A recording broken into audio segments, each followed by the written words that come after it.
what sort of things might you include in the list? Uh, I suppose I'd start with the Cahill Telharmonium or dynamophone, 1896. There were electrical instruments prior to that, but they were generally proofs of electrical principles and so forth. The telharmonium was a real instrument. It weighed 200 tons or thereabouts, packed up on 10 rail cars and taken to New York City where they tried to do music. The reason it would be important is it's the progenitor of the Hammond organ, first of all. It uses rotating tone wheels, but no amplifiers.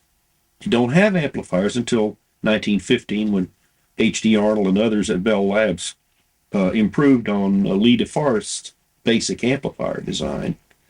So the telharmonium was extremely important because of the hugeness of the endeavor, the fact that it was a prototype of the Hammond organ, and that it was an attempt to use electrical means and to disseminate the music widely. It was not a closet kind of a thing. It was a big, millions of dollars in today's dollars. It was the victim of a variety of problems. I suppose it'd be quite a long time. Well, not a long time, really. After the telharmonium is an instrument totally unlike the telharmonium, the theremin. Extremely important.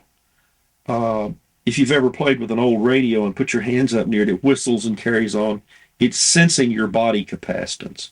This is what a theremin does. When you put your hand into the field of this antenna over here for pitch and this one over here for loudness, it literally senses your body capacitance and changes the values of components inside and makes this difference tone, as it's called, that you hear and the loudness that you hear. Very important because, as Bob Moog said, the most novel and difficult playing interface of all time. From here to here can be 5 octaves, and where the heck is C sharp 3? Bang, right there. Very difficult to play, and therefore not many people have played it well. It's important because of all the early instruments, it was least like an orchestral instrument. You have all manner of instruments in there with all crazy names and some important ones. It was least like orchestral, very unusual way of playing. And of course, then it permeated movies for years and years and is still there. In Mars Attacks, you've got this score that quotes theremin. It has sample theremin, real theremin, Howard Shore theremin, and On Martineau score for, oh goodness, what is it? Well, anyhow, coming up out of the casket, it's a spoof on horror films. Yeah, so that was an important instrument. About 10 years after that, that's 1919 or so. Then you got the Martineau from Maurice Martineau, played by his sister Jeanette, which eventually was taught at the Paris Conservatory as a regular instrument. Because it has probably the largest body of works for it, it's extremely important as an instrument. It has 400 or 500 works. So not many instruments that are electronic do. That's one of the ways it's broken with the past. You don't have a standard literature that you learn to play on the Moog synthesizer. There's no such thing. What would be next? Oh, I suppose the Hammond organ, 1935. Why? Well, it's a modernization. Became a very attractive instrument to many people, especially in pop music. It was put into churches. It was meant to be like a pipe organ to begin with.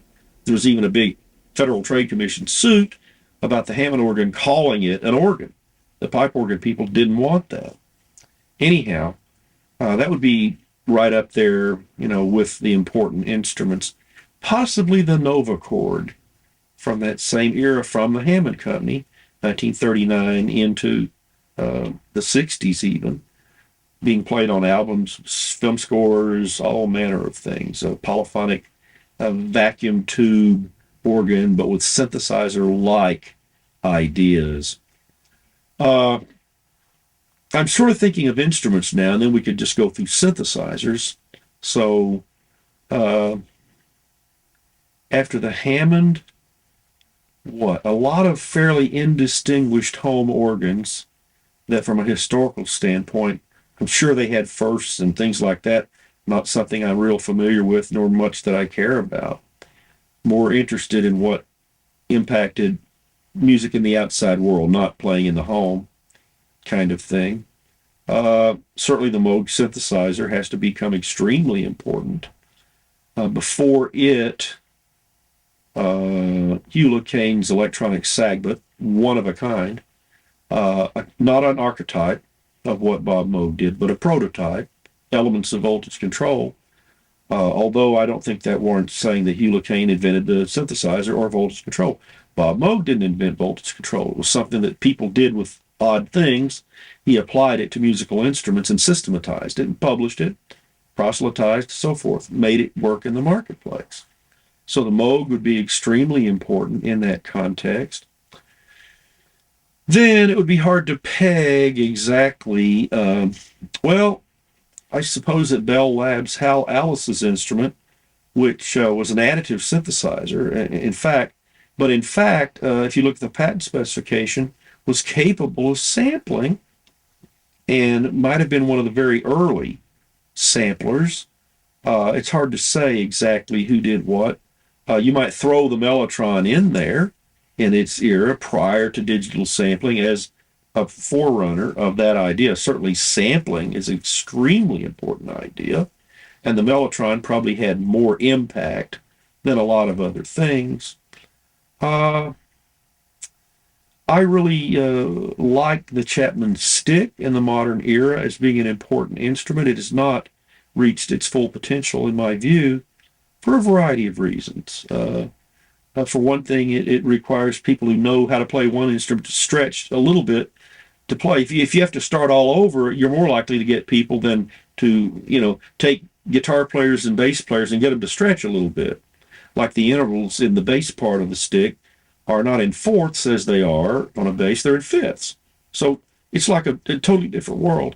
Psychologists call what happens when you have slightly different changes and too much similar like the other as creating something called cognitive dissonance. If you just started from scratch, you'd probably be okay. But I think the stick is brilliant in its design and execution. And I think Emmett Chapman, its designer, has not allowed it to be built by some company that would put it into plastic or something. And there's that factor too. It has tremendous integrity. It's grown at its own pace and so forth. Uh, hmm. You've seen one synthesizer, you've seen them all. I mean, as far as I'm concerned, there's this museum, a German museum, that has a couple of CDs out with all these different analog synthesizers. You heard one sawtooth, you've heard another, not literally. In the old days, you could always tell an ARP from a Moog, and Buchla was like a totally different sound world. Just by ear, you could do that. People that were familiar. Nowadays, not so much. It's pretty homogenized. Uh, hmm. Who are some of the people that would be in the Hall of Fame, as it were, from the digital side? Certainly Max Matthews at Bell Labs with the development, and I'm getting a little out of order here, in the development of computer music, direct digital synthesis. I do not consider that to be the progenitor of the market for synthesizers. I think that comes with Bob Moog and Al Pearlman and Dave Smith and Tommy Oberheim, and I hope I'm, who are the people that started all those little companies to begin with. Peter Zinoviev and a variety of people doing that in different countries. So, my personal interest, because of being a wind player, would put Niles Steiner in a posture, having developed the electronic valve instrument and then the EWI, the electronic woodwind instrument, as an important figure. But I don't think, I'm not even sure that his fame will happen in his lifetime, because of the sluggishness of the market to recognize that things that play one note are usually more expressive than things that play multiple notes. It's just degrees of freedom. Again, I don't know. What have I left out? You have a whole variety of. Chowning and the FM. FM really is an offshoot of Max Matthews. John Shining discovered FM. He didn't develop it. He did. He helped develop it, but by his own story, he tried to do a vibrato and it happened too fast, and he got back and it was an interesting texture. And he took it to some engineers and said, "What the heck is going? Oh, those are sidebands, John. That's FM. But what the heck are you doing? You're listening to the carrier. That's ha ha ha ha. In radio, the carrier is way up in the megahertz range. You can't hear it."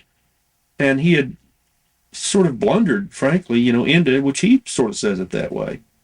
Very important in terms of instruments. And then, of course, the DX7 was enormously important. One of the best-selling synthesizers of all times. The Ensoniq Mirage, as that came along, that was another end of the marketplace, very important, even though it was only like 8-bit sampling and things like that. The Kurzweil 250 then as the flagship of the digital era and things like that.